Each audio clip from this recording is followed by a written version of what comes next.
Now the question was, is the model really working? Is it making a difference? So you can see here the answer. The gray bars represent the award winners because the EF2M has awards for the excellent organizations. And the black bars represent the benchmark firms. So you will see the striking differences. And you can think also that these differences, I mean, the chance that observing these differences by pure chance is like. So these all fundamental concepts that I mentioned are really not new stuff. But the question is, do we really practice that? We can go to the next. So we will see model framework. That was the first aspect, what's the fundamental concept. Now this is the core, the model framework. As I was explaining, this is divided into two parts, the enablers and the results. In enablers, you have leadership, people, strategy, partnerships, resources, processes, services, and products. All these are what the organization does and how it does this. And the result parts, it's clear, in terms of people results, customer results, society results, and key results. So what the organization does, what the organization achieves. Now with this framework, you can see the cause relationship between what the organization does and what are the results that it's getting. Yeah? And if you need to change something in the results part, you have to address something in the enablers part.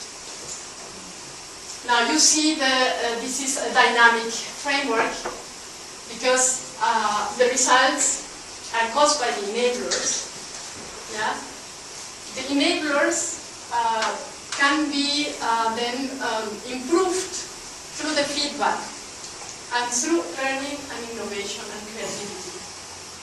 So you improve, you get the feedback from the results, you do something to improve, and then these improvements will get better results. Yeah? So this is the dynamic.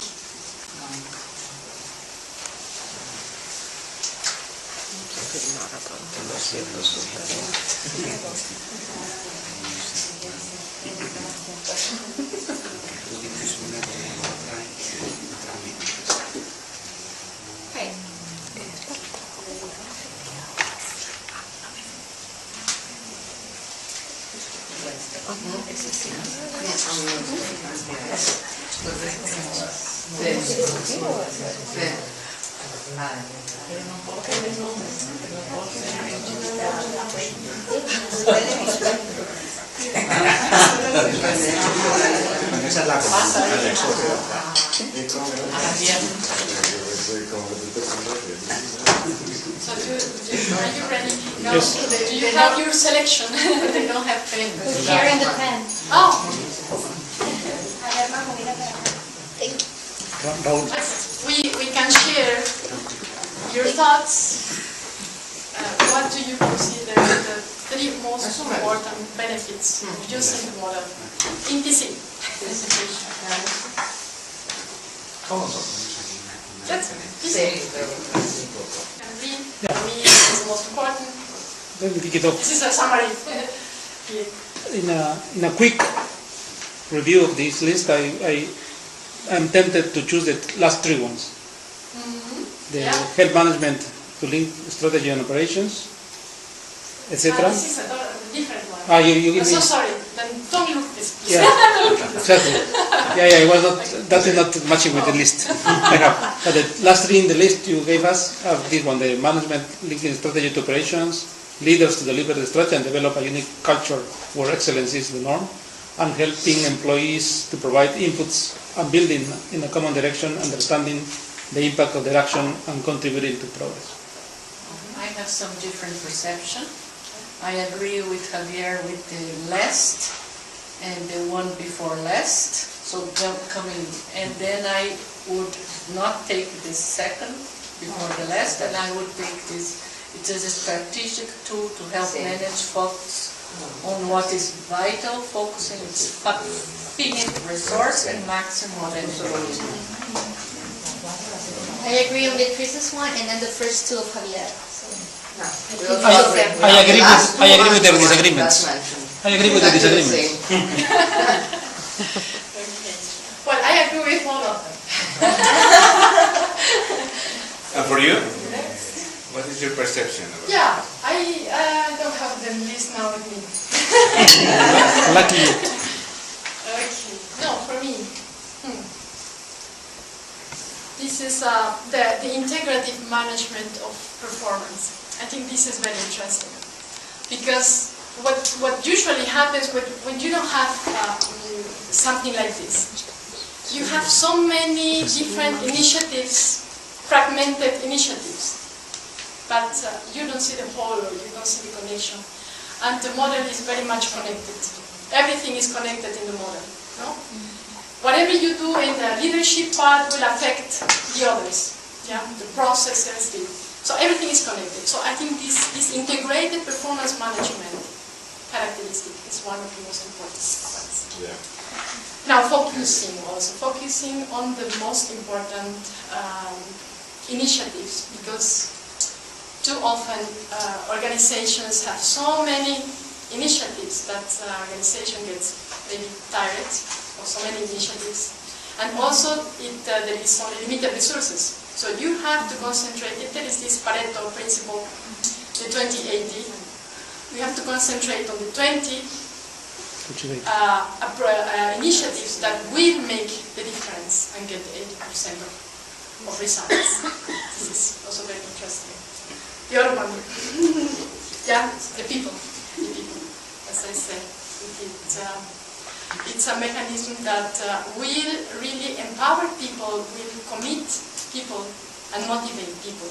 Because if you see that the organization is going nowhere, what is the motivation for the staff?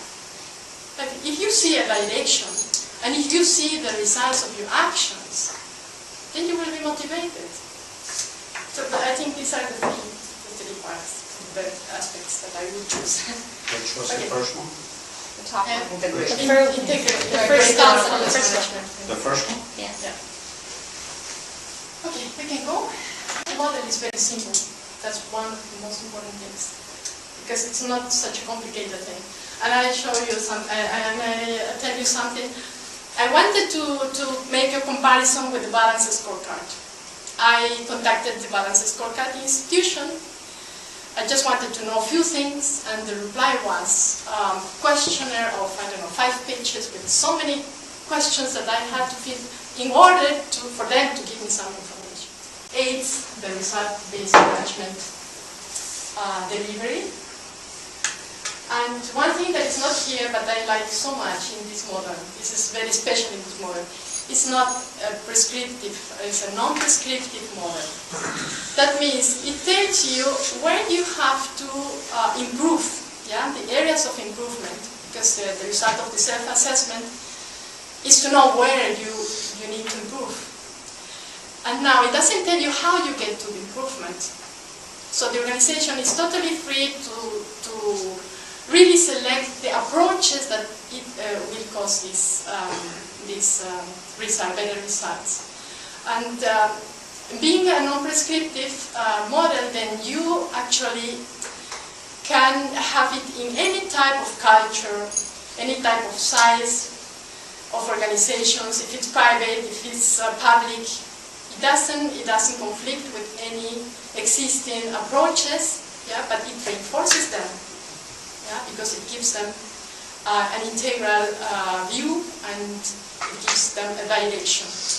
So this is the good thing. You don't have to, okay, we started with some approach and now we have to leave this and take this one. No, this is not the case. Yeah? So this is also something very, very nice for the model and also the culture, because the approaches you will use will fit the culture of the organization.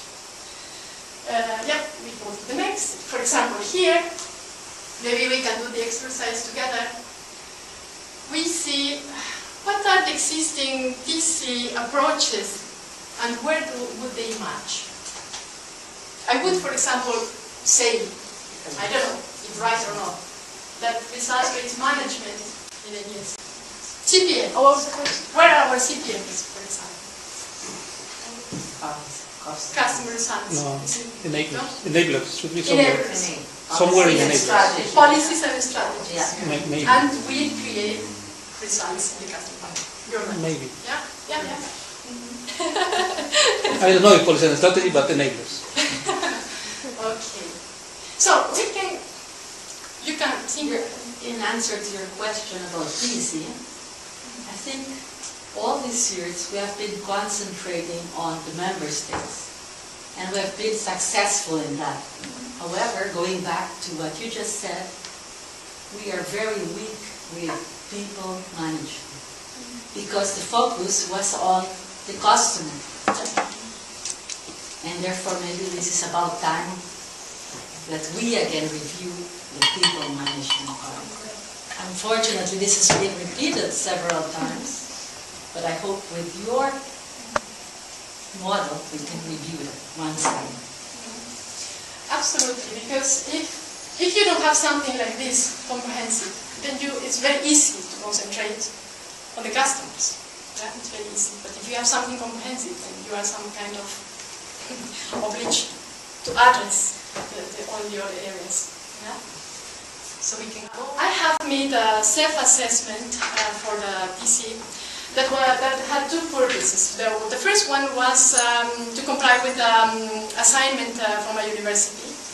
And the second one was to show you the practical application of the model. Now, what I have done is very, very quick, based on perception. Of course, you don't have, it's nothing serious. Yeah? So you cannot say, we are doing good here and bad here. It's just, it was only 10 people filling the questionnaires, it's nothing serious. If you do it in real life, then you do it a bit more different. Now you have two different methods. The one that I used is questionnaires because it's the easiest, yeah, but it only measures the perception of the people. But if you want to have the complete view, also the hard facts, then you have to do some desk research, search for evidence, and so on. And it's interesting maybe to then compare the results you get in the perception part and in the real performance part. So that's it. Now, for example, this is an example of the questions of the questionnaire on leadership. Each criteria has 5 questions, some of them have 7 questions. And you can put any number of questions, but it's better to have few because then otherwise it's difficult to handle. So these were the 5 questions. First one, like we say, generating and communicating purpose, mission, values of the organization. Have managers implemented an effective management system that delivers consistent and improving results? The third question, are senior managers meeting customers, suppliers, and representatives of society and promoting partnerships? Do leaders, by example and action, inspire people and create a culture of involvement, empowerment, and improvement? Are leaders demonstrating the ability to make sound and timely decisions? So now you have the scoring part. You have B is very bad, 0% achievement, and A is very good. Excellent.